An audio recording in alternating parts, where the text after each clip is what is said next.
आमचा एक वेडा मित्र एकदा आमच्या घरी आला आणि म्हणाला की तुमच्या मनात कुठलाही नंबर तुम्ही धरा, मी बरोबर ओळखून दाखवेन. आणि खरंच त्याने ओळखून दाखवलं. आणि एकदा तर खरोखर आमच्या डोळ्यात देखत हात न लावता चांगल्या स्टीलचा चमचा पूर्णपणे वाकवून दाखवला.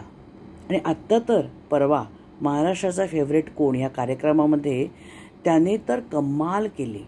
म्हणजे सिद्धार्थ जाधवला बसवून त्याच्या मनातल्या सिनेमाचं नाव, दिग्दर्शक कोण हवं आहे, त्याला हिरोईन कोण हवी आहे, हे सगळं त्याने न ठरवता करून दाखवलं प्रेक्षकांना. असा हा आमचा मित्र आहे केदार परुळेकर. त्याच्या या वेडेपणाला आता 10 वर्ष पूर्ण होत आहेत. येत्या 2 जूनला माइंड इट या नावाने तो हा कार्यक्रम करतो. 2 जूनला स्वातंत्र्यवीर सावरकर शिवाजी पार्क इथे रात्री 8 वाजता मी तर येणार आहे या कार्यक्रमाला. तुम्ही येऊन बघा. केदार, तुला खूप खूप शुभेच्छा आणि अशीच तुझी उत्तरोत्तर प्रगती हो.